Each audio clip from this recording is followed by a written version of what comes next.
Students, whatever homework is given to you, you have to submit it on the very next day between 8 am to 1 pm to the given WhatsApp number, and it is compulsory to submit your homework as your attendance will be marked on the basis of your submission.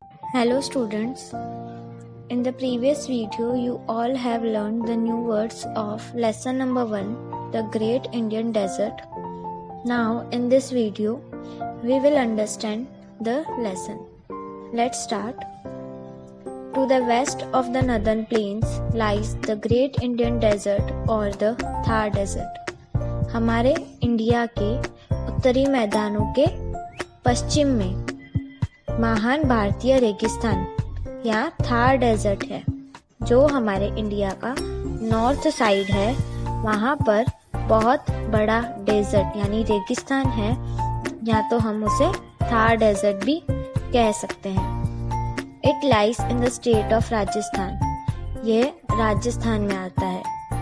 It is about 800 kilometre long and 500 kilometre wide.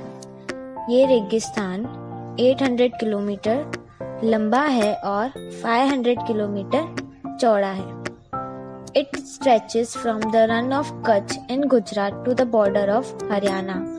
यह गुजरात के run of Kutch से शुरू होकर हरियाणा की border तक जाता है। Run of Kutch कहाँ है? गुजरात में। The land here is partly rocky and partly sandy. यहाँ की जमीन थोड़ी थोड़ी पथरीली है और थोड़ी रेतीली है। There are small hills of sand at some places. These sands are called sand dunes.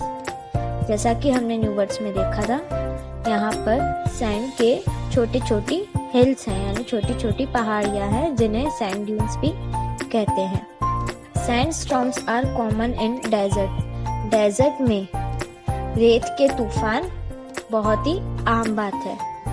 When strong winds blow, they carry the sand from one place to another. जब बहुत ही तेज हवाएं चलती है तो वह सैंड को, यानी जो मिट्टी होती है, रेती होती है, उसे एक जगह से दूसरी जगह ले जाती है। Thus, these sand dunes keep on moving and their size or shape may change with time. इसी वजह से जो सैंड ड्यून्स होते हैं वो एक जगह से दूसरी जगह घूमते रहते हैं और उनका आकार बदलता रहता है समय के साथ। अभी आप जैसे कि नीचे मैप में देख सकते हैं, यहाँ पे है map of the Thar desert of India. Map में जो एरिया रेड कलर से कलर किया हुआ है वो है हमारा थार डेजर्ट और the great Indian desert. Now climate. The climate in the desert is extreme. रेगिस्तान में जो क्लाइमेट यानी जो जलवायु होता है वो बहुत गर्म होता है। During summers the days are very hot but the nights are cold. गर्मियों के मौसम में रेगिस्तान में दिन बहुत गर्म होता है, पर जो रातें होती है वो बहुत ठंडी होती है।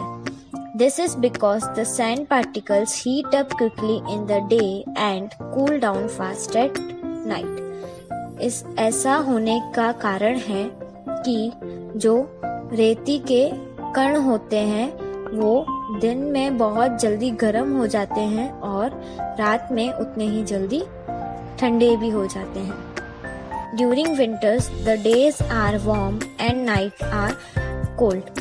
और सर्दियों के सीजन में, सर्दियों के मौसम में जो दिन है वो वार्म यानी थोड़े गर्म होते हैं और रातें ठंडी होती है।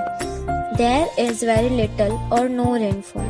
रेगिस्तान में बहुत ही कम या तो फिर बिल्कुल भी बारिश नहीं होती है। Now, oasis. There are some places in the desert where underground water comes up to the surface in the form of spring.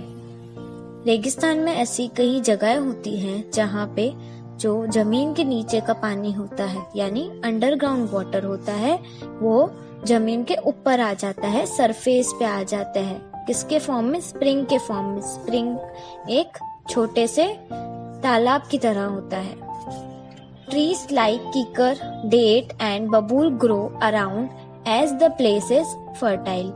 वहाँ पर पानी होने की वजह से वहाँ की जमीन थोड़ी उपजाऊ होती है, इसलिए वहाँ पर कीकर, डेट और बबूल जैसे पेड़ उगते हैं। This area in the desert with water and greenery is called Oasis.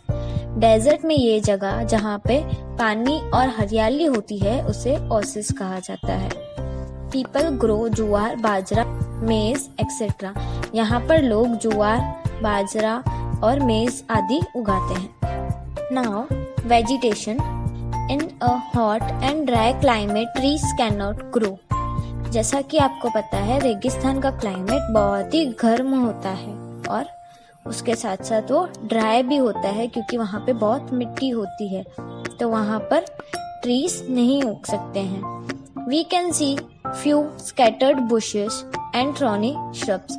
हम वहाँ पर कुछ बिखरे हुए झाड़ियाँ और कांटेदार झाड़ियों को देख सकते हैं। Only plants that can survive on little water grow here. रेगिस्तान में सिर्फ कुछ ऐसे ही प्लांट उगते हैं यानी पौधे उगते हैं जो थोड़े से पानी पर जीवित रह सकते हैं। For example cactus. कैक्टस का जो प्लांट है वह थोड़े से पानी पर जीवित रह सकता है। Now ship of the desert. The most common means of transport in the sandy desert is the camel. रेतीले रेगिस्तान में ट्रांसपोर्ट का यानी आने जाने का जो आम साधन होता है वो होता है कैमल यानी ऊंट। The camel can easily walk on soft sand due to its padded feet. Camel यानी जो ऊंट होता है वह मिट्टी पे, सैंड पे आसानी से चल सकता है क्योंकि उसके जो फीट होते हैं वो गद्दीदार होते हैं।